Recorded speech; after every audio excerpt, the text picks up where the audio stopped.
Hey everyone, welcome to Zannen Canada. I'm your host, Jesse Betteridge. This is a podcast focusing on the connections between anime and Canadian media. And in this episode, we're going to be focusing on another anime series that has had a unique cultural impact and presence in Canada, mainly because this is one of the only countries where people have actually seen it outside of Japan, or at least the English language version and the French language version as well, because this never aired in France. We're talking about Yamanezumi Rocky Chuck, or Rocky Chuck the Mountain Rat, better known in English as Fables of the Green Forest, and in French as Les Contes de la Forêt Verte. And there's also a second English dub of the series, apparently called Friends of the Forest. And I got to say right off the bat, I think that's a terrible title, because these cute little animals, for the most part, are not really friends, in my opinion. I think they would stab each other in the back in a heartbeat. But joining me for this episode, I have two very special guests. First is someone I've been hoping to get on the show for a very long time. I'm very glad he could join us today. It's Ed Conroy from Retrontario. Thank you for having me on, Jesse. I've been running Retrontario for about 20 years now. Mm-hmm. Basically, we try to uncover and preserve as much television, pop culture, film pop culture that we can through the wonderful world of social media. We have a fleet of VCRs that are constantly converting old analog tapes to the digital format and uncovering wonderful gems along the way.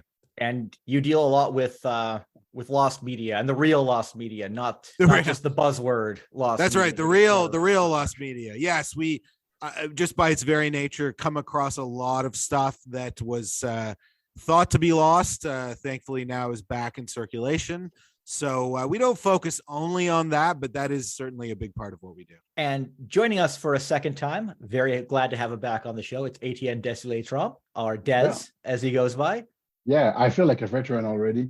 So I'm Des. I'm a webcomic artist from Quebec City and an all-around Japanese pop culture geek. And has been such a geek for a very, very long time.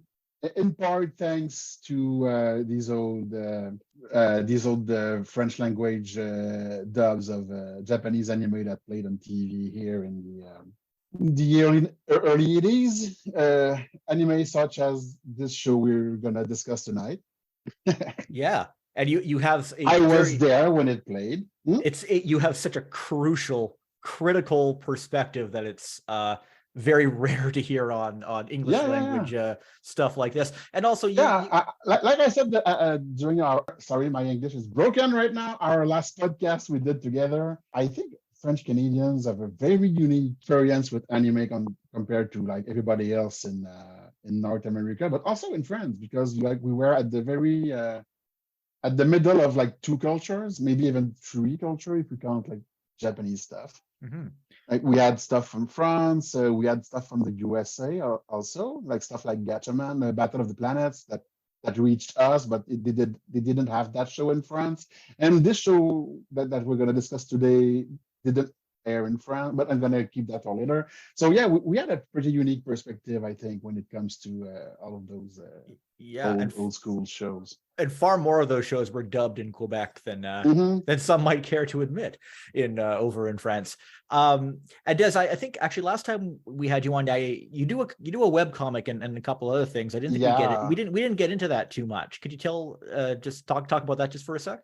Oh yeah, but my webcomic is called Frivolesque. It's a kind of slice of life, anime inspired slice of life, kind of zany character-based comedy featuring a bunch of girls living in Quebec City. My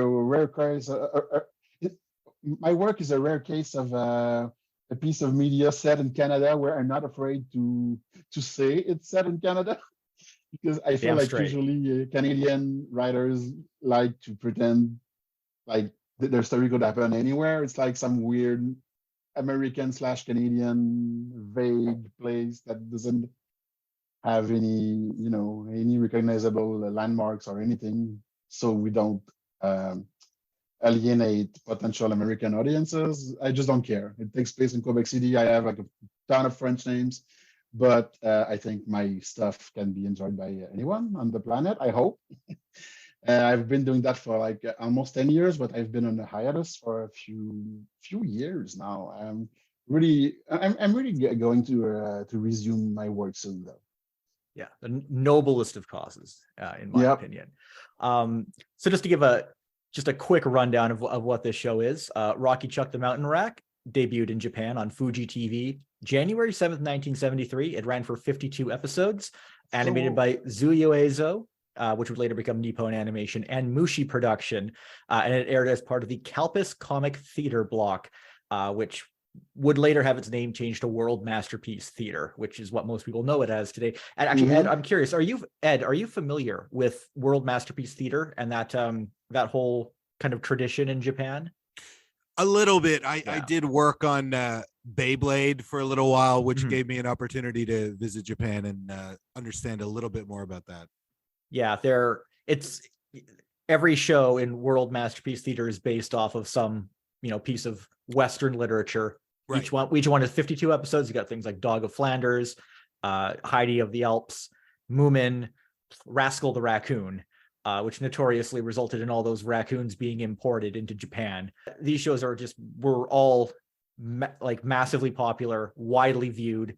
The way that many Japanese children absorbed these Western stories, and obviously it's where Isao Takahata and Hayao Miyazaki, where they sort of made their names in the animation industry in Japan as well. And this was one of those shows because it is based off of the work of American author Thornton W. Burgess, who wrote over 170 books and 15,000 stories with these characters. He was quite an amazing figure. And when it aired in Canada, the English dub aired on the provincial educational broadcasters, including TVO in Ontario, Knowledge Network in BC, Access Alberta in Alberta, and I believe on SCN as well. It debuted for the first time on TVO September 18th, 1979, and it ran very frequently and very prominently throughout most of the 1980s. The French dub was produced by Synchro Quebec, that ran on Radio Canada beginning January 9th, 1982. And I only ran for a few years on there, not as long as it did on TVO, if I recall correctly. And Fables of the Green Forest was one of the first anime to air in English on a English language Canadian broadcaster in 1978. It debuted around the same time as Battle of the Planets did on global affiliates. Before that, any anime that aired in English in Canada, you would have viewed through an American border broadcaster, or you would have got over the border with an antenna. So to start, maybe we'll just each talk a little about how we discovered the show, or how we discovered the sort of programming that this show was a part of. Ed, can you just talk about your background with Fables of the Green Forest and just TVO content in the 70s and 80s? Yeah, sure. I think, to cue it up, with TV Ontario, they have a very interesting history. They started broadcasting in 1970. They were obviously falling under the auspices of the Department of Education, or the education portfolio. So there was a real focus on educational content, even to the degree that, their programming blocks in the morning and the afternoon were aimed at children. But even their adult programming had to contain an educational component. Mm-hmm. So, for example, they showed Doctor Who in the 1970s, but after the episode was over, they had Judith Merrill, who was a noted science fiction author, discussing the episode afterwards and placing it in context of science fiction literature. So, it was a really fascinating channel. And I think what happened was a lot of parents sort of saw TV Ontario as a babysitter, an electronic babysitter for their children.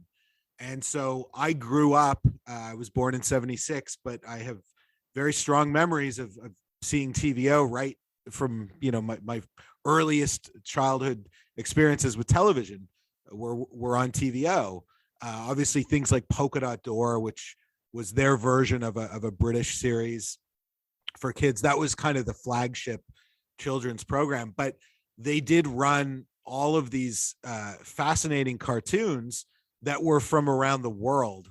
And I think that's probably why a lot of people of a certain age, let's say Generation X people, have this real fondness about growing up in the 80s with TVO, because it wasn't just the usual pablum that we saw on, as you mentioned, Global or on the Buffalo channels, the usual cartoons everybody remembers from the 80s.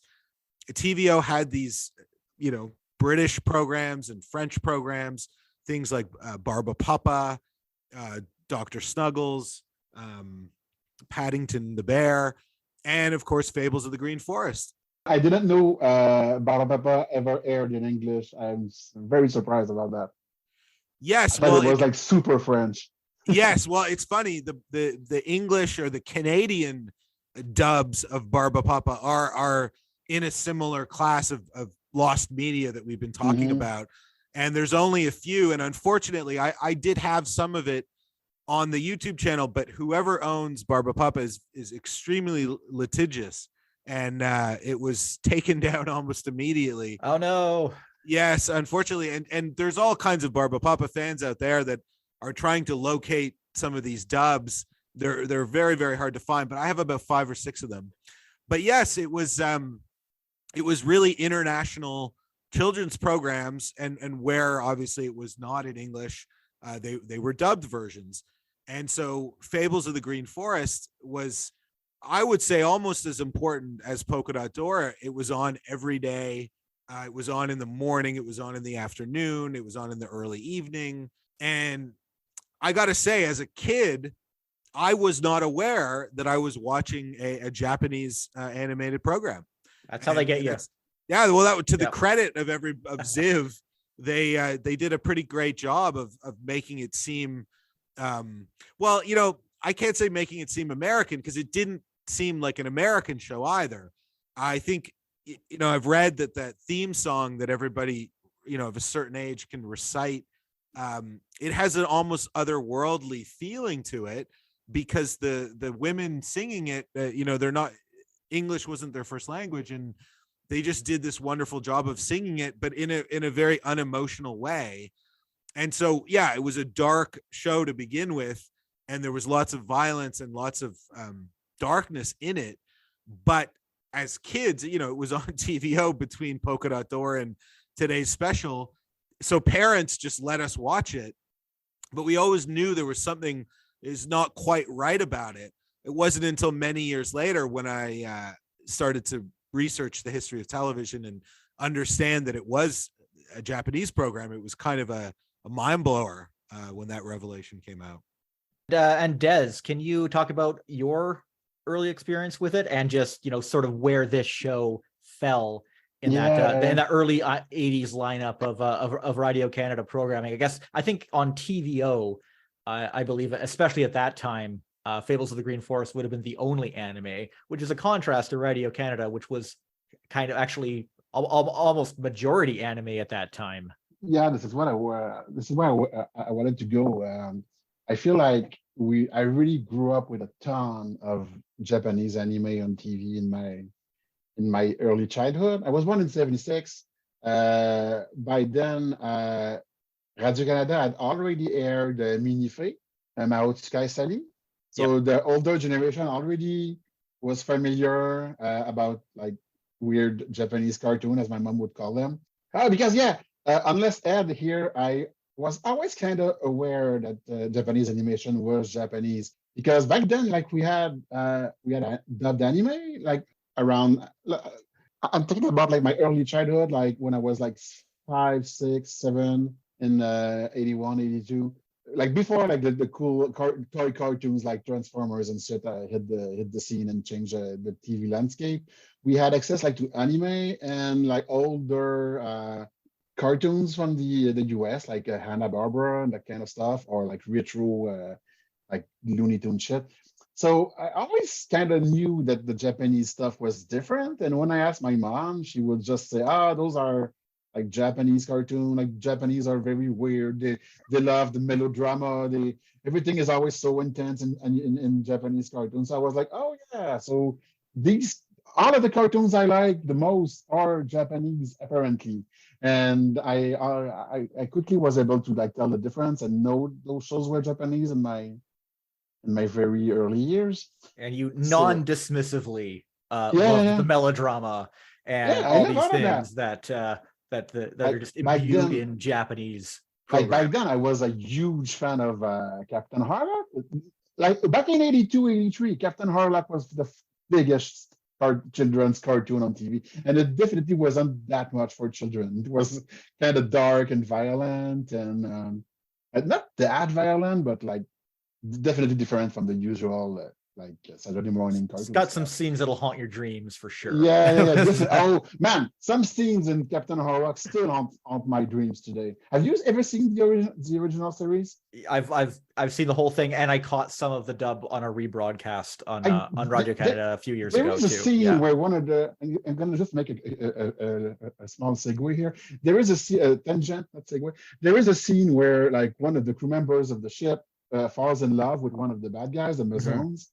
And she takes him to the ship, and he sees one of the Mazones getting born, and it's like some weird kind of liquid that falls into a little crater, and it turns into like a crazy, creepy alien baby. And that scene still haunts my dream to this day. I know. I remember that part too. Yeah. Wasn't that creepy? That scary? For the 6-year-old kid I was, it was like mind blowing. Oh my God, this is like an alien being born. What's going to happen? You see the dad, that kind of stuff kept rolling in my head. So yeah, Les Contes de la Forêt Verte, as it was called in Quebec, happened a little bit after those shows. I think 83, right? 81? I think 82 is when it debuted. So yeah, it was after Goldorak and Captain Harlock. So I was very used to like sci-fi Japanese cartoon, and then suddenly that's we also had that show about Le Petit Castor, I was going to say the Little Beaver, but the show was called Don Chuck in Japan. I guess you know what it is. So we already had one show about cute forest animals on TV. And then this one happened. And I feel like it was like every kid my age remembers Le Petit Castor. It was one of everyone's favorite show in Gen X. And La Forêt Verte was definitely not as popular because face it, it was kind of boring. I think it was. It's all about the context of where it's all running in, which I think is really interesting because I think it on TVO, it really stands out as this sort of subdued, darker kind of show, even though it's about, cute animals. On Radio Canada, it really kind of takes on a different meaning in the overall lineup because you have, again, a couple shows that were like it already running, and then it's running almost alongside things like Albator, Captain Harlock, and I guess like Captain Future and things like that. I also love that one. Yeah. This one I used to watch with my dad. This was very special. It was the only cartoon he would watch with me. I don't know why. He liked it. He loved Captain Future. The whole reason it was dubbed because there was just, there was demand for that content. And I was gonna say, you mentioned the World Masterpiece Theater earlier. Is it just me you are like almost half of the anime we had on French Canadian TV was from the World Masterpiece Theater? I don't know about half, but a good portion of it was. A lot of them. When I became aware of that series in Japan, I was like, hey, wait a minute, all of those shows were part of this. Yeah, certainly more of them in French Canada than in English-speaking Canada and the United States. That's actually part of what makes it so kind of fascinating to a lot of people, is that they're like these huge culturally significant titles in like Quebec and Europe and Japan, and like most of them have never been seen in North America. Like the Anne of Green Gables that they produced, that's never, one of them, right? Yeah, that aired in Quebec. On Radio Canada, so you could watch it in other cities and other provinces. It did here in Radio Canada, but it aired kind of late. And I think it was in 87 or 88. But it was like a 70s show in Japan, right? And and it reran into the 90s until 97. It was such a phenomenon over there. I feel like all of these shows, they really were. Everything Japan knows about the Western world came from this series, I feel sometimes. Yeah, it was like a very prestige title, and just also to give more context to what it's airing in Japan, kind of related to what you're saying, how it was on Radio Canada. It aired just 1 hour apart from Cutie Honey on Japanese TV at that time. So just kind of gives you an idea of We never had QTNE. I don't know why.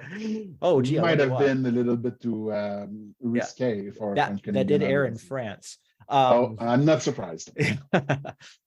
As for my own background with Fables of the Green Forest, I have to admit I had never even heard of it until I started doing this podcast, and it was brought up on the very first episode of this podcast by Emily, and I think a couple other people, as one of the first shows they had seen that was anime. And that's because I was born in 1986, so I even though it was airing on Knowledge Network in BC, it would have been before I was born, and I pretty much missed out on it. There was that alternate dub that ran. I never saw this myself, and we'll get into that a little later, I think. But that was sort of the first mention of the dub that I had heard. But before I started making the podcast in 2014, I was sort of introduced to it in a way because this show, the original Japanese version, was parodied in another anime that ran in 2014 called Shirobako, which is anime about the animation industry. Most of the characters in it are based off of actual prolific figures in the world of Japanese animation, except for all the main characters who are cute girls who look almost the same. But it's a very entertaining show, and it's very well written from Michiko Yokote, who was one of the writers on Cowboy Bebop. It's a really great show. I recommend it. The main character, Miyamori, the show that kind of inspired her to go into the industry and see anime as an art form, was called Andy's Chucky, and it's basically a parody of Rocky Chuck. Except what's funny is that Andy's Chucky in that show is depicted as being very adventurous. The scene that it sort of recreates is them venturing across a mountain. I can't even remember why. And I think it's just funny because after now sort of looking into Fables of the Green Forest, Rocky Chuck, and just seeing what the original was like, Johnny, or Rocky, whatever you want to call him, he has two different names. He's the complete opposite of that. If anything, he goes out of his way to avoid adventures. He just wants to sort of be left alone and just sort of mind his own business. And one of my favorite scenes in this show is one of the last episodes, when these kids come to his door. They're basically asking him to come join them and play and go on adventures and stuff, and he basically just tells them to fuck off because he has more important things to do to prepare for the winter. And he's right. And that kind of stuff is, I think, what kind of makes this show unique and great. And it's very similar to a lot of other World Masterpiece Theater shows in that regard, because it kind of focuses on this sort of day-to-day slice of life kind of existing in the Green Forest, which is the area around the Connecticut River, is what the setting actually is in that show. And the animals just try to get by and protect themselves. They're in constant danger, but they just cooperate to the extent they need to, except for Chatterer, who is constantly diving into danger deliberately. That's the bird, right? Chatterer is the squirrel. It's the squirrel. Okay. Yeah, the bird's just he warns people of danger and annoys them as a result of warning them of danger. So annoying. Yeah. Trouble. I guess we should probably talk a little about the original books that it was based off of. It was a large number of stories. Typically, these World Masterpiece Theater titles, they will adapt one book and draw it out over 52 episodes. And as a result, they are very slow paced. Oftentimes, usually the first half of these shows will be filler or take a small part of the story and excessively drag it out and then jump forward and dash through the rest of the story at a faster pace. With this, Thornton W. Burgess, the original author, had written over 15,000 stories. Pretty much every episode is drawing from one of the original stories, and there's no sort of linear timeline to follow, really. So they just kind of can pick and choose things and assemble it together.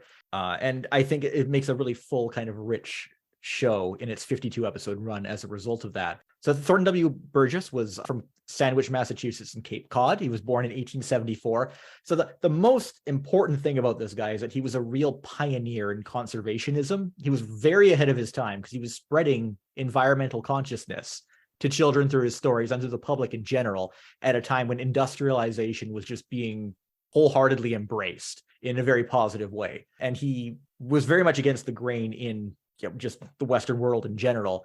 And he really was one of the first people to sort of recharacterize the idea of like the great outdoors as not a place that needed to be feared and conquered, but more like a place that filled with lots of animals who are fun to hang out with, and maybe you should empathize with a little bit. His first wife died in childbirth, and that actually led him to raising his son alone for the first few years of his son's life. And he just began writing bedtime stories for him. And he eventually started getting these stories published through his work. And that these stories became the basis of his first book, which was Old Mother West Wind in 1910. And that introduced most of the characters that you find in Fables of the Green Forest. And he basically just wrote about the environments that he grew up in and loved and appreciated. And over 50 years, from 1910 to 1960, he wrote 6 nature columns a week for daily newspapers across the United States. And he did this each and every week without fail. And he had it was a very prolific career, to say the least. Just his writing itself directly led to major conservation efforts, including the story that he wrote about duck migration and hunters, which was captured very well in one of the episodes of Fables of the Green Forest. He basically used that as a vehicle for getting readers and people who followed his stories to establish bird sanctuaries. All these conservation efforts were driven by the work he did directly and the work he did through his writing. And there's actually an entire museum devoted to him there was an entire museum devoted to him in Cape Cod. Unfortunately, it closed in 2014, so that is no longer there. But they had lots of displays and things with all the characters that you'd find in Fables of the Green Forest and his stories. And his work is all in the public domain now. You can find it all on Project Gutenberg. Unfortunately, the version that you find online doesn't have the little illustrations, but you can still buy the books. They are in print. They are available. Were either of you familiar with his stories at all? I had never read any as a child. I had seen them in our school library, but they were like very old editions, and they were not to be handled by students. They were like I don't know if they were first edition, but I remember they were up high, in a glass cabinet. And I'll never forget making that connection that that's what it was, which again, as a kid in grade 3, it was big news in the playground that day that we had the Fables of the Green Forest books in the library. Yeah, that's the case with a lot of the World Masterpiece Theater stuff. They are books that have fallen into obscurity or that are out of print or difficult to get. A lot of the times you have to go to the archives and libraries to read this stuff. That's when I was researching the Bush Baby for another podcast I did, which was another World Masterpiece Theater title that aired on TVO and other broadcasters in Canada. I had to basically go to the library and take pictures of it and read it later because they wouldn't even let you take it out. Aware at all of that series of books, and I feel kind of sad that French Canadian people were completely oblivious to such a huge body of work, and people my age all know the animated series based on it, but not the actual book it was based on. It's kind of sad. Well, I have a couple things to say about that. One, I think that the opening credits for Fables of the Green Forest is incredibly presumptuous about how familiar children were of the stories. Because what does it say that they're the stories come to life, and it's just like the stories you read about all come to life, but like no one actually the English version. That's the English opening credits. Yeah. The French credits were completely different. And also the show itself, honestly, from the little I've read of the stories and from what I've seen of the show, it does an excellent job of adapting it. It captures the characters, the setting, and just and most importantly, the conservationist message. It's instilled in it, I think, very effectively, and it is also never preachy, which is a very important thing. It tends to weave that well into the narratives, into the characters, into the probably the most compelling story thread within it, which is the characters dealing with Farmer Brown and his son Tom. One thing that's kind of lost in the English dub is that you actually never hear them speak in the original Japanese version. They're always mute. I don't know how it was in the French version, because of course there's only one episode of French available, and I don't think, Mhm. and I think they don't speak in that version. Yeah, this is something the English dub kind of embellishes with a little bit, because they dub over the farmer and his son, whereas in the original Japanese version they never speak until the very end, when you finally hear Tom speak. I really don't Uh, remember that. yeah, and because he's seen the light, and he can we know that he can empathize with the animals. Mhm. But that's kind of lost in the English dub. But that's fine. It still works. It might have been like that in Quebec too. I feel like I think I remember the humans being kind of alien in that show. Yeah. Also, funny about the character of Peter Rabbit in Fables of the Green Forest and Burgess's work. So he effectively stole that character from Beatrix Potter. Beatrix Potter created Peter Rabbit, and he just kind of used it in his story. It was a different time for that kind of thing back then. But in the later stories, and they did an episode about this in Fables of the Green Forest, where he rebranded, I guess you could say, Peter Rabbit as Peter Cottontail. He invented that name. And then Peter Cottontail was stolen by Gene Autry, and then also by Rankin Bass in the special that was done later. Yeah, I was going to say that all go of the for it. names were completely changed in French.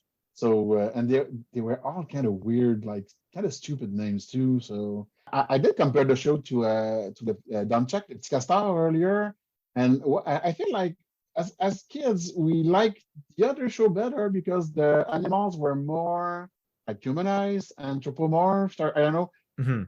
They were animals, but they like kind of acted like people and living in the forest. While this show, the animals are more animalistic. They wear some clothes like a hat or They always tie or- wear what, like Yeah. one or two little pieces of clothing. yeah. And But that is straight from the books. In the original their books, you see the adventures, illustrations. their reality is very like animal based.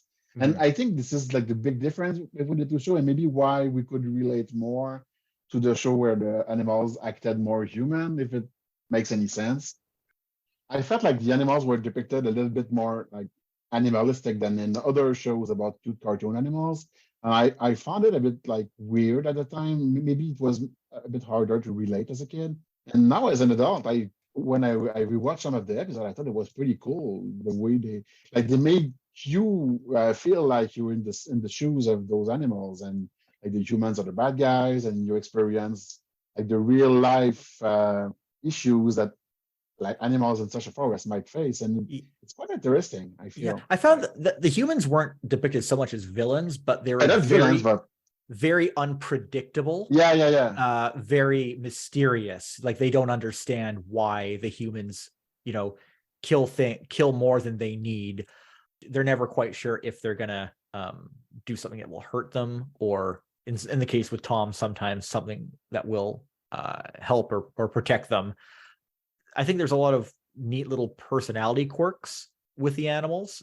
They're personified, or they're caricatures, but they all, in addition to having their little piece of clothing, there's always little traits about them that will remind you of the actual animals, and the way that they interact with each other is sort of consistent with how you would expect these actual animals to act. And there's a lot of nuance that goes into the characters that I guess you probably appreciate more as an adult when you're going back to look at it. One thing I also found very amusing is that they all wear those, they all have clothing, and it's Joe the Otter. He wears scuba gear, which is very funny. But from certain angles, it looks like he's wearing a kufi cap, which that's always what it looks like when I'm watching it. That also might just be because of the poor quality of these rips makes everything look a little strange. It always looked like a scuba mask. It from certain angles you can tell it's clearly a scuba mask, and that it's a weird choice.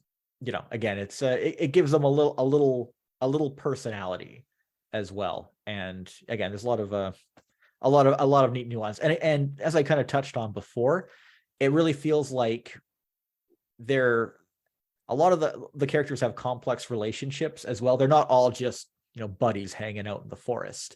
No man, like I feel like half of the cast wants to eat the other half. Oh like, yeah, absolutely. There's a fox, and he definitely wants to eat the other animals, like a real fox would do. Oh yeah, Ready kind of hanging together sometimes, and it's so weird. Reddy Fox or LaRue, I think he is in French. Yeah. He's my favorite character for sure. He's definitely the most, I think, interesting character, and it shows the most in Japanese. In the English dub, actually, another thing we have to touch on is that there are actually multiple voice casts for Fables of the Green Forest in English. They each season has a different voice cast, but he kind of sounds like a sassy jerk trickster kind of person in English. In Japanese, Reddy he's a very insecure, nervous adolescent that really comes through in his voice, who he tries his best to act threatening and tough around the other animals. And, they kind of know how to deal with him, or exploit him in many cases as well. His threat only goes so far. But then when he's, there's one episode where there's a couple of episodes actually where he's just sort of interacting only with his grandmother, who he lives with. And that's where he really comes through as a more vulnerable kind of character, especially when, again, they cross paths with the humans as well. So there's a lot didn't she look exactly like him, but in drags? Yeah, exactly. But yeah, I think the characterizations are really neat in that regard. Yeah, I mean, I think it's important to qualify. I thought certain things when I watched it as a child, and then I thought many other things when I watched it as a grown-up. But as a kid, which was really the most exciting time to watch it, I think about the other programs that were on, roughly the same time. And this goes back a bit to what you were saying about the ecological themes in the show. We were watching the raccoons on CBC, and obviously, that's an interesting contrast. Well, it was, and I mean, the raccoons was so much later. Well, yeah, the first TV movie was 80, I want to say 82. The series was later, but I definitely remember, it was a similar program in that it was very concerned with animals and the forest, and the obviously raccoons, it was much more heavy-handed ecological messaging, but it was there in Fables. And there was another program, I don't know if it was shown dubbed in Quebec, called Hammy the Hamster, or Tales of the Riverbank, which was not animated, but it was actual mice and gerbils and wildlife that were filmed sort of driving Barbie cars and driving in boats and stuff in somebody's backyard. And then it had a narrator who was this guy Paul Sutherland, and it was all shot in Uxbridge, Ontario. So and that never see that kind of stuff anymore. Yeah, no, there's really nothing like that. And I always think about those programs all together because they were all about animals. And as you guys are saying, the characters, some of the characters in Fables were so vicious, and Freddie and the Blue Jay certainly were kind of terrifying as a kid. Like, I was scared of it. And I think hopefully we can talk a bit about the music and just the way, I guess you guys are very familiar with Japanese animation and certainly the styles from that time and from that series. But again, out of context, it was very unsettling. And I think sandwiched between, as I said, on TVO, some of these other programs, but they were also showing a lot of just really weird stuff from other countries. So I think as a kid, it was like, that was part of the thrill of TV Ontario, was that you were going to get these programs that were, ostensibly for children, but they were kind of scary. And this would all culminate in Doctor Who coming on at 6 o'clock. Right. For children, but they were for different kind of children. Yes, but right, exactly. Foreign one. This is where they keep the weird stuff. Yeah, no, it totally felt like that. And I think when I revisited it as a grown up, it was just trying to remember, like, what were you thinking when you were watching this? Because it really is fascinating, Yeah, Watching it now sure brought me back to that mindset I used to have as a kid. It brought back a lot of memories too. It was fun. Well, yeah. I gotta thank you, Jesse, for making me watch all of that old stuff and revisit my childhood like that. It's always Yeah, interesting. always a pleasure to to unearth this stuff for people.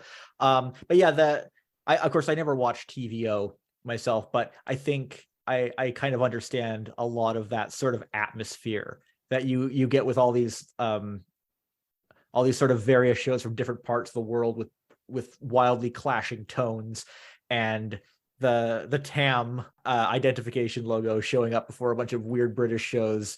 Oh my God, no. Like yeah.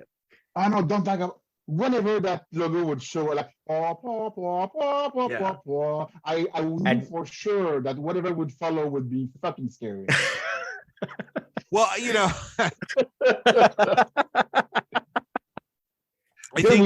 had a lot of those shows in French too.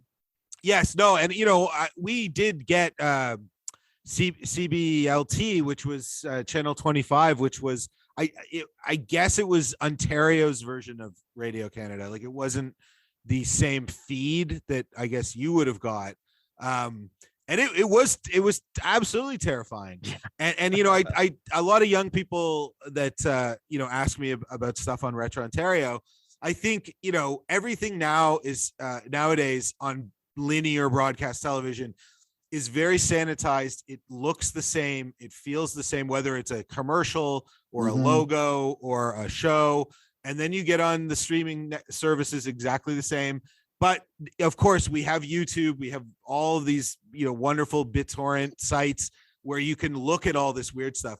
But that experience in the 80s, or if you're old enough to remember even the late 70s, it was very, very unsettling. I keep saying that, but it was like you never quite knew what was going to come on next and what the vibe was going to be. I miss that. We miss because like TV was experimental as hell back then, and also like countries were more isolated, so whatever would come from a country would be very different from whatever would be like produced in another place. And it was like an adventure. I mean, these days we can just like clearly organize all these TV shows, put them in order, label them properly, tell people where they're from, what they're about, and just categorize them so you can find them and browse through them as you like. But we've lost that sort of flow and ephemeral nature of just kind of throwing everything on the air and the vibe or atmosphere that creates. It's definitely something that is gone, and something that was unique on TVO and Knowledge Network and those channels. And I didn't see Fables of the Green Forest in that context. I only know it, of course, from watching episodes on YouTube, which is most of these episodes are on YouTube, by the way. There are a few missing, unfortunately. But you can watch most of the English dub there. Only one French episode is available. Yeah, it's the one with the river, I think. Yeah, with the geese. With Mr. Looking for Mr. Duck, or the Search for Mr. Duck. It wasn't duck. It was a geese in French. I know it wasn't the duck. No, it wasn't duck. You're right. The Search for Mr. Quack is what it was called. So I guess maybe it's more ambiguous. Oh, and it's funny because I remember that in the show they would always refer, like you said, they were the Connecticut River.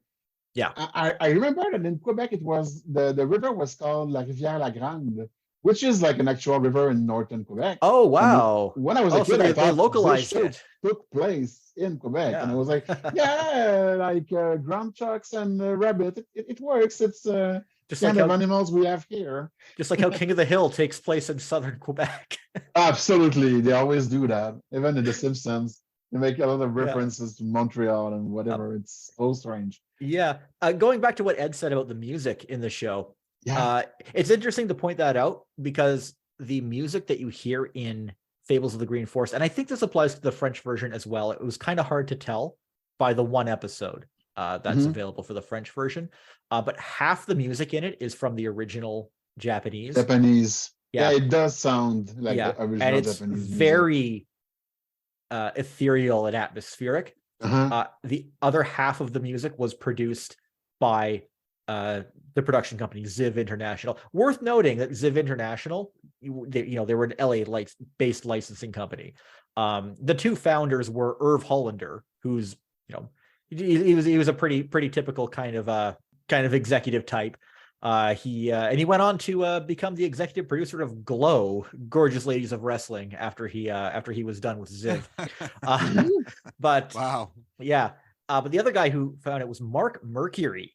He's from a band called Bullets, and he produced all the original music that was inserted into the silent moments, because of course it's World Masterpiece Theater especially, but Japanese programming, they're going to have a lot of silent moments to just sort of with no music happening, and you can't have that in they would they still do that with Ghibli films. Well, at least they have stopped doing that with Ghibli films.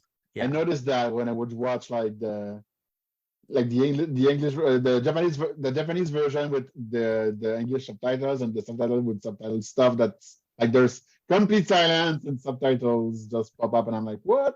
Yeah. What the hell is going on? Yeah, they did that with Castle in the Sky.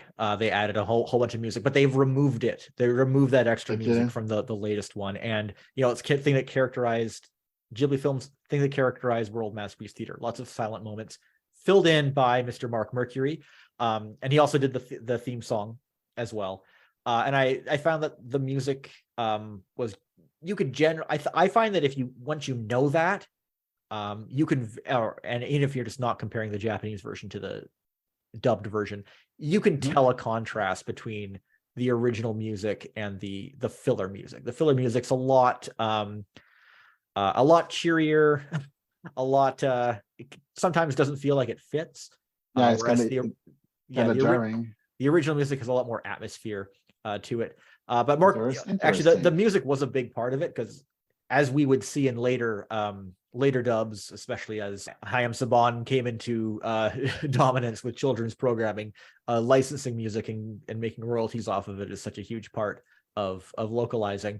Yeah. This is true, because I feel like most people in the English-speaking world know Hayam Saban because of the Power Rangers, but for us French Canadian kids, we would see his name plastered on every anime show that would come from France in the early. That's where he started. 80s. I know. Gnome's producer on Goldorak.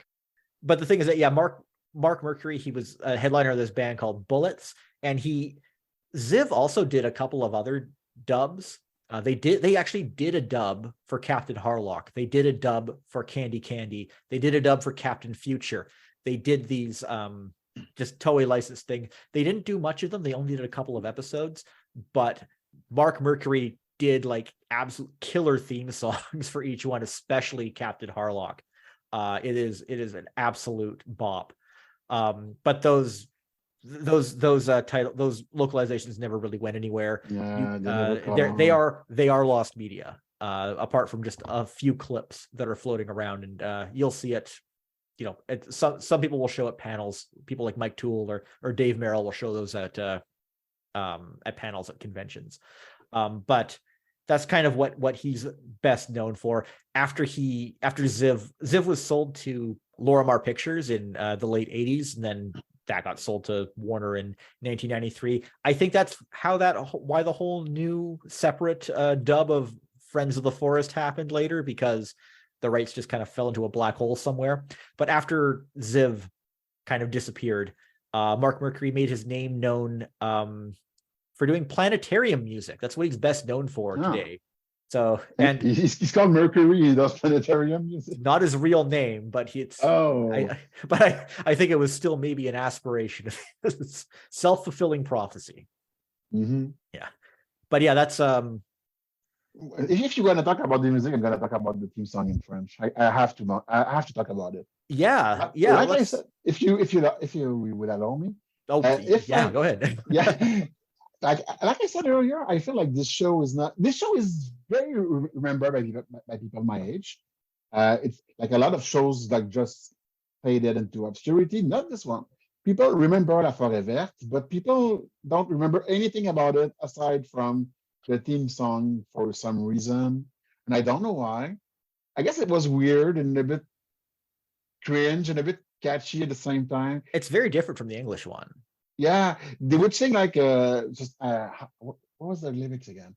It was like c'est donc une fable de la forêt verte, allons-y tous ensemble, la porte est grande ouverte. But then they would have like a part where they would like name some animals and they would make noise, and it was like les canards, and the bird would go like, Yeah, and there yeah. was the bird, and the It's like they're bird, introducing each one and then they make yeah, and they obnoxious were like, noises. Yeah. for the beer, they would like they were going like notre ami le grand ours. And this line, everyone remembers for some, even kids who did not grow up with that have heard about the it's like a synonymous with like beer noises and I didn't realize it was so infamous. Now, I have no idea why. This always comes up in conversation whenever this show is brought up. People talk about the birds and the bears and the opening credit and the weird noise they would make.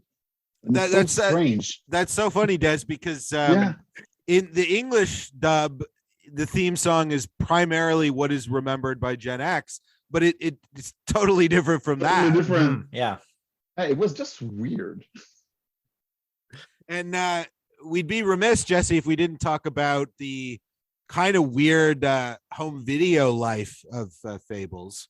Yeah. So there's never been anything to, I think it's commonly assumed that Fables of the Green Forest, the dub, was produced in Canada. I have actually found no evidence of that. There's no cast list. We don't know who the cast was on the show. And this show has 2 casts too. It's crazy how little information there is on that. I tried to find out if the show, like the French version, was translated from the English one or from the Japanese one directly, and I couldn't find that information anywhere. Well, we'll talk about the French cast in just a bit, but there were two. Yeah, there were 2. Something about that. Yeah, there were 2 casts for the English version. If you watch the episodes now, I believe they're resequenced to be in the original order as the airing in Japan. But if you like, the first chunk has 1 cast, and that you hear that cast in some like random episodes in the middle, and then in the final winter arc they come back. But the rest of the episodes have a completely different cast for the show.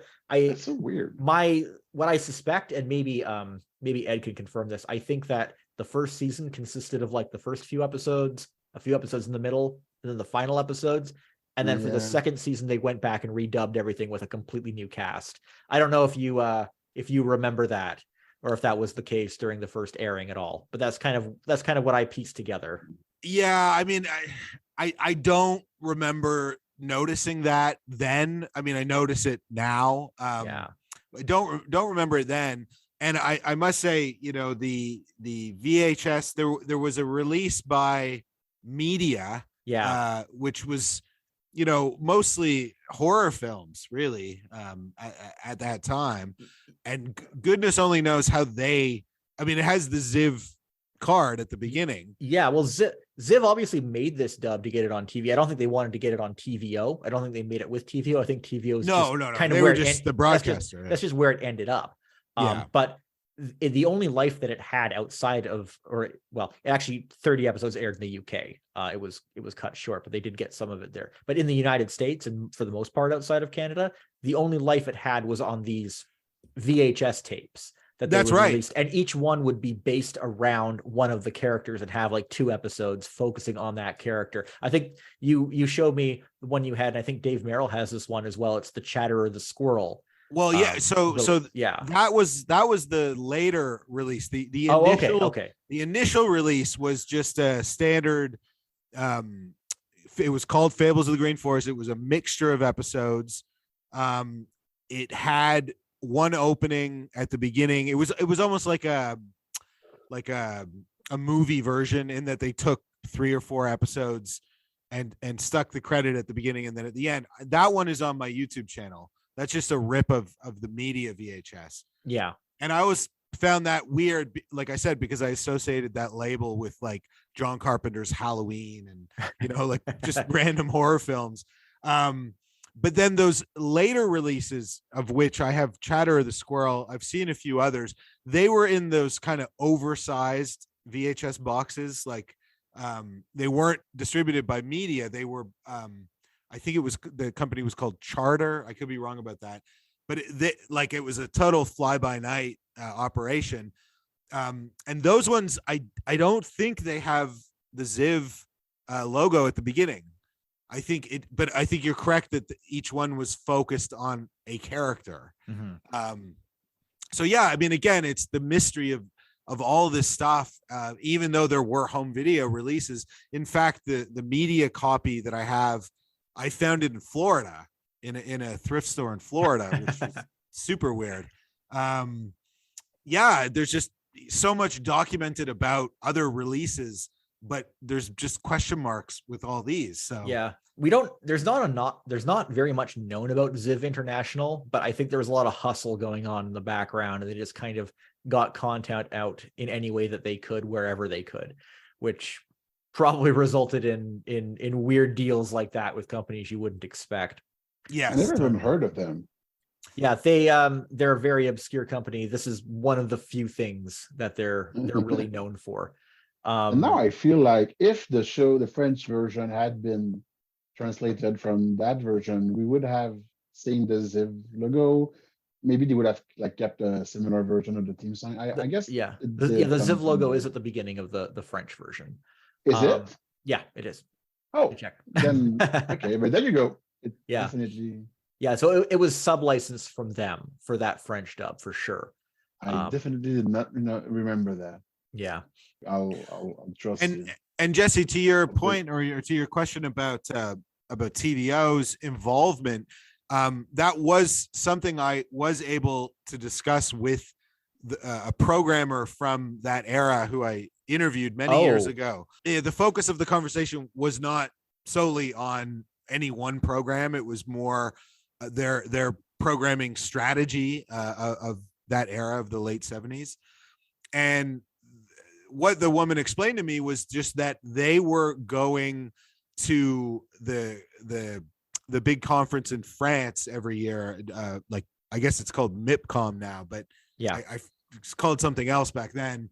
And they were buying these, whether they were UK programs or Australian programs or French programs.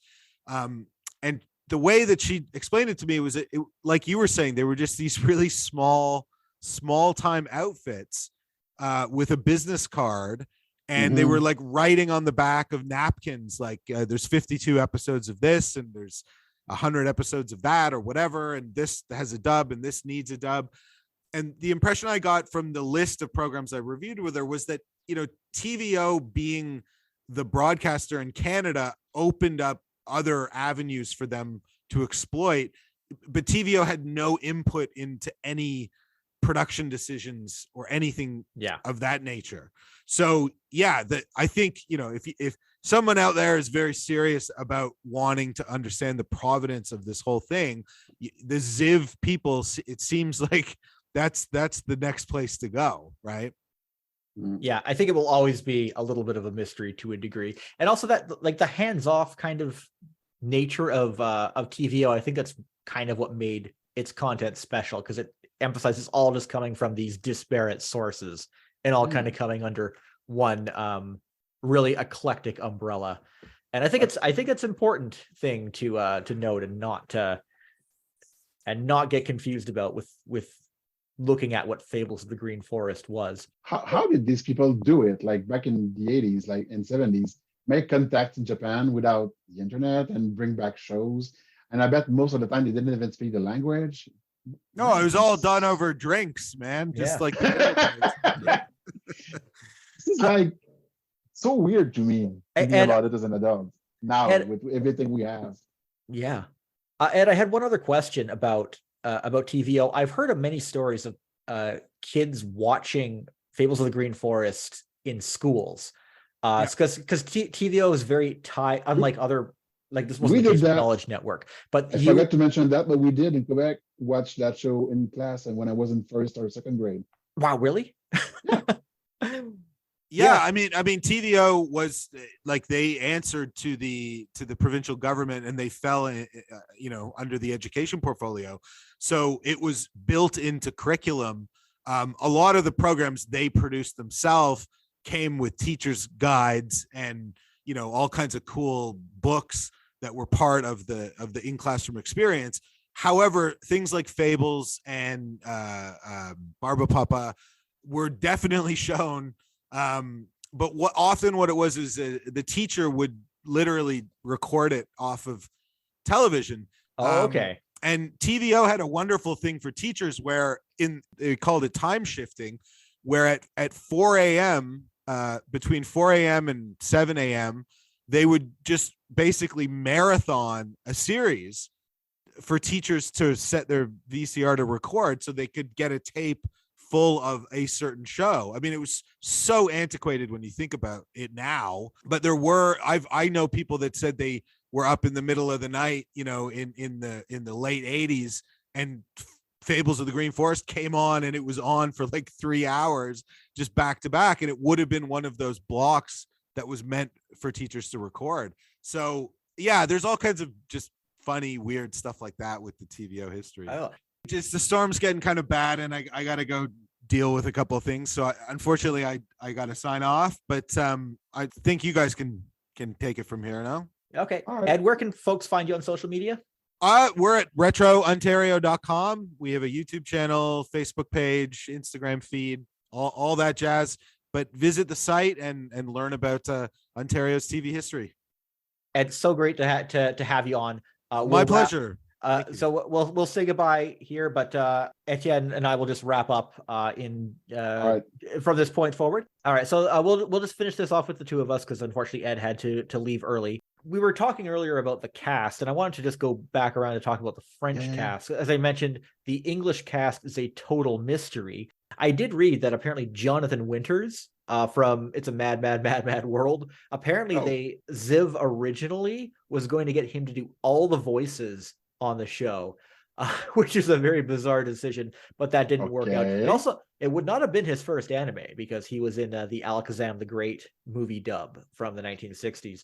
But we do have a little bit of information on the voices in the French version, and from what I can tell, they're mostly the same people that we hear in a lot of other Quebec dubs, like in Minifay and and Candy Candy, like Flora Belzano, Jean Fontaine, and a lot of people doing the same voices in different characters. This is one thing I noticed when I was a kid, is that characters sounded more Quebecois than what I was used to at the time. Yeah, I kind of could tell that there was something different with that show. Yeah, because I know people sounded more like real people in Quebec that like something. That's interesting because I know that a lot of the Quebec dubs, the actors try to sound neutral. They try to sound neutral, but yeah, you can always tell they're not French for one reason or another. Yeah. And this show, I could tell even as a kid that these people are from here. It kind of. That's interesting. Yeah. Even when you try to sound neutral, like some of the tiny accents or inflections would be different. Yeah, I didn't realize that they gave it such a local flavor. That's kind of, and also just saying, like, explicitly saying that it's set in Quebec as well. But the funny thing about that notable. Cast, I'm looking at the cast list right here, and they have like fucking Yves Corbeil among the crew. I don't know if you know him. This guy is huge. He's one of the most well-known actors and voice actors in Quebec. He's got a career that spanned more than 5 decades, I guess, and vaguely familiar with him. He's very well known, and I'm very surprised to see him pop as a voice and a random voice in such an old. He's the Blue Jay. He's blah blah. He did the bird. Man, I really did not recognize him. Like, it would always speak like, and no, that's the bird from the Cities of Gold. How did the J sound? I forgot, but definitely not like Yves Corbeil sounds usually. This guy he's got a deep voice. Hello, I'm Yves Corbeil. He used to do like the lottery numbers on TV and stuff like that. His voice is very familiar. Whenever he dubs someone in the movie, everybody recognizes him all the time, and it kind of breaks the immersion. Like you hear Arnold Schwarzenegger speaking with that guy's voice, and you're like, that doesn't work. That's not. Or you just see Jeff Goldblum in anything, and it's just like it's Jeff Goldblum. Yep, that same energy. Yeah. Man, it's amazing. And then he is the only person I really recognize in that cast. Like you said, the other one, I guess, are more like dubbing actors from the Yeah. the Again, 70s and a lot of the same people you see in the other, or you'd hear in the other who the hell is Jean Quebec dubs. Fontaine? Artiste de doublage. Okay, yeah, he's done a lot of dubs and a lot of stuff. Yeah, it's neat So that they great. it's neat that they I can kind of understand, I think, why they go with more of a localization approach with the French dub, because I guess there wasn't really any intention to export that version internationally, and Nah, it's in a and we natural were it's not in a natural familiar. We were not familiar with the source material either, so I guess yeah, they felt like they could do anything they wanted with it. and it's a very like natural setting, gives a lot of flexibility, Hmm. sort of like a more rural area. You could even interpret it as well. So, it's kind of a fertile thing to work with in that Hmm. regard. So yeah, I can kind of see how it worked That that show way. could have been set anywhere in North America, really. Well, Yeah. maybe not Florida, but you know, um, everywhere where there's a winter. One thing I was hoping to talk about more when Ed was on was that second dub, Friends of the Forest. So it is a mystery. It's claimed to have run on TV Ontario from October 3rd, 1993 to January 18th, 1998. We don't really know anything about it. The only reason we really know that it exists is because there was an advertisement for it that has been preserved, and you can find that online. What's interesting about this version is that they call the main character Rocky instead of Johnny. So in the Japanese version, of course, Like a Japanese name. yeah, even though it's Johnny in the original books, he is Rocky in the Japanese version, and it's changed back to Johnny in Fables of the Like Green the book. Forest. And in the Okay. French version, he's Tobon. Toubon, yeah. Tubon. Oh yeah, because all of the names kind of mean something. Like Toubon would Yeah. sound like all it's all good. C'est Toubon. Garian is a type of rabbit. The blue jay was called blah blah, which is blah blah blah blah, like to speak. But I especially like, I almost forgot to talk about that. The skunk. The skunk in French was called tupudu, which sounds a lot like pardon my French, tupu du cul, which would mean your ass smells. Yeah. So, and it's a skunk. He's Even as a kid, this was so weird. he's Jimmy. He's Jimmy Jimmy, in the yeah. original. I love his design. I love the skunk's design. He's one of my favorite designs in the show for sure. He's got that just big round nose. It looks kind of wrong for a skunk, but it's really distinct. I was always happy to see skunks pop up and stuff because, like, French people don't know about skunks. So whenever a skunk appears in something that was dubbed in France, they just always like change the name for another animal they have over there that smells bad. And this was always wrong to me as a kid. But in that show, he was what we call the skunk in French and in Quebec, moufette. So even as a kid, I was like, "This is a moufette. This is perfect. Why Yeah. is this show using the right terminology and the other ones don't?" But this is something that growing up as a French Canadian kid was always frustrating because whatever would be dubbed in France would never use the local terminology. Yeah. Like like a submarine sandwich. In Quebec, we call that a sous-marin, which is the French for submarine. But in stuff that would be dubbed in France, they would always call it just a sandwich because that's just how they call it. Maybe they don't even know what a submarine is over there. Who knows? And it used to annoy me, to annoy the hell out of me. So I remember that watching this show felt right because of that. You know what I mean? Because it was Yeah. dubbed in Quebec, and they used the word I was familiar with. Yeah. And again, there was lots of shows that were dubbed in Quebec, but this one, I guess it just kind of had a cozy, familiar approach to it. Yeah. Back to that Friends of the Forest dub. Yeah. It's documented that it aired on YTV. I don't think that that's true. I haven't really heard any compelling case that that's the case. And also, I was chatting with Ed beforehand, and he used to work at YTV, and he never found any evidence of that ever airing on the network. And also, I never saw it because I watched a lot of YTV as a kid and I don't remember the show at all. So I think that's incorrect. But I think what happened with this is probably that TVO or some person who was involved or some group that was involved with Fables of the Green Forest wanted to keep it on the air, but Ziv didn't exist anymore and they couldn't kind of locate the rights or anything, and it was probably just relicensed and redubbed and just kind of relocalized because again, Johnny became Rocky again in that version, which is one of the few things we know about it. So that's true lost media right there. And hopefully it'll turn up one day, because I'm very curious about it. Lost media is always sad. Especially, yeah. I mean, you got, like I said before, you got a lot of people claiming that something that's not on YouTube, or it's been out of print for a couple years. But yeah, the French real version lost is not media. the French version is not on YouTube at all. Yeah. I guess, like I said earlier, I think that this show was not very popular with people. We all remember it, but was not a hit with anybody I know. So I guess and since the French people, the Frenchmen didn't, the French people never got that show. I guess a lot less people in the French-speaking world got exposed to it. And true lost media is tragic. It really is. There's one last thing I wanted to mention here. I was talking a little bit before about Peter Rabbit and Peter Cottontail, and how Burgess in his stories changed the name of the character over time, and then that name got stolen. They did an episode of that in Fables of the Green Forest. It's episode 43, where Peter decides to change his name because he doesn't think his name's cool and people aren't taking him seriously. Oh man. So he changes his name to Peter Cottontail, and this is like Sister Southwind. And that's the other thing we didn't really touch on about this show before, is that the seasons are personified, and the Sister Southwind, the voice of the wind, is like a character who she originally guides Rocky or Johnny to the Green Forest, where I remember that. He finds his home, and she's basically just shitting all over Peter for changing the name that God gave him.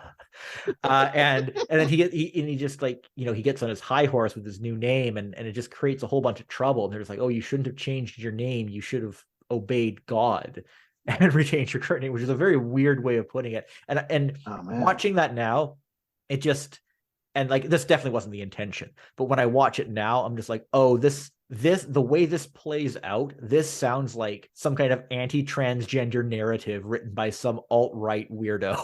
Oh my God, you're right. Yeah, and if you watch the episode, it's probably similar. Well, the French version is not available, but I really wonder what they did in the French version, considering his name was not anything. His name was completely different. Yeah, so it was. It probably was a little different in that version. But yeah, episode 43, that's absolutely bizarre. Yeah. This is so weird when you watch old stuff and like something like that happens, and you're like, oh, wait a minute, this is weird. Yeah, but this wouldn't fly anymore. But again, it wasn't the intention at the time, but it just kind of takes on this unfortunate new narrative now. Yeah. Apart from that, I would say the show has aged pretty well. It's kind of hard to recommend. If you're nostalgic for it as an adult, like, I don't think you're going to want to sit through the whole thing, but it's worth checking a few episodes out. But the episodes are in such poor condition that it's kind of hard to watch. Might as well just watch the Japanese version. It hasn't been fully subtitled though. It looks amazing though. There's a Blu-ray out of Fables of the Green Forest in Japan. You can probably find that version out there somewhere, and only a couple episodes have been subtitled, but you compare that Blu-ray version to the TV rips of the old dubs that are floating around.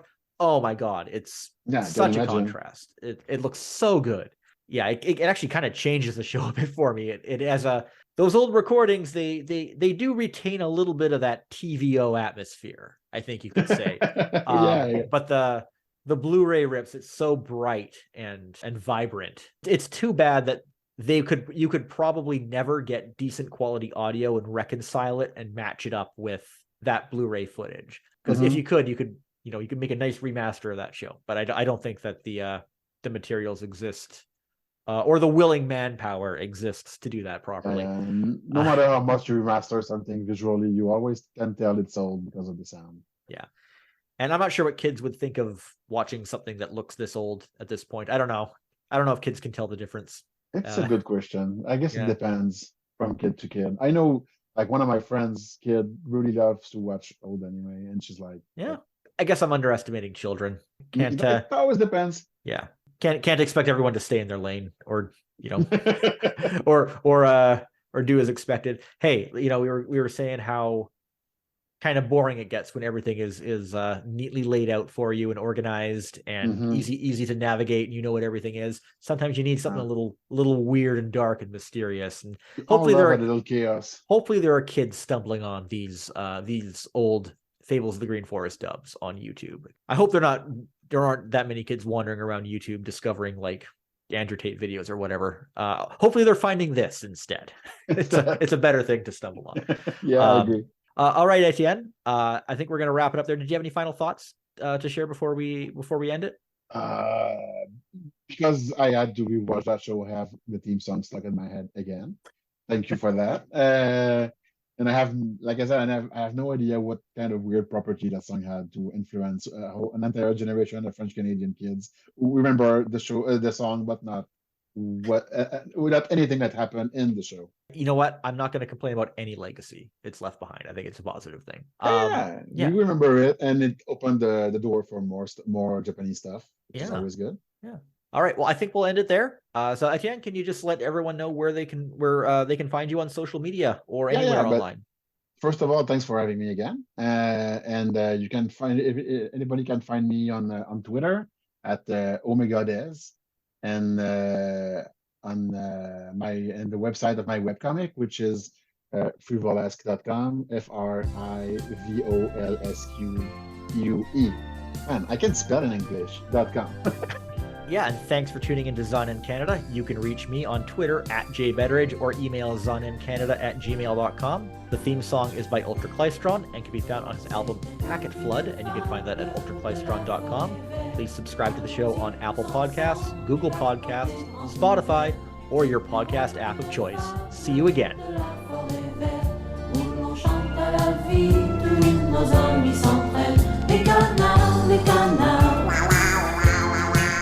Les moineaux, notre ami le grand ours, c'est la fête dans la forêt verte. Elle compte une fable de la forêt verte, tout le monde s'y amuse, mais jamais désert, avec la joie et l'amour dans tous les cœurs, on y découvre que des images de bonheur.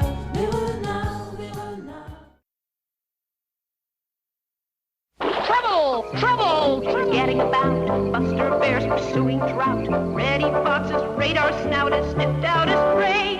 In the green forest, the laughing brook chuckles all day. Paddy Beaver's building a dam. Joe the Otter tells him scram. Chatterer's upon the lamb. Oh, what a sight! In the green forest, you may see an occasional fight.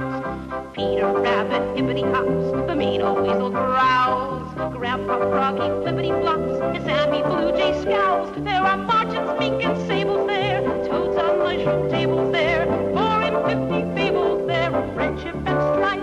In the green forest,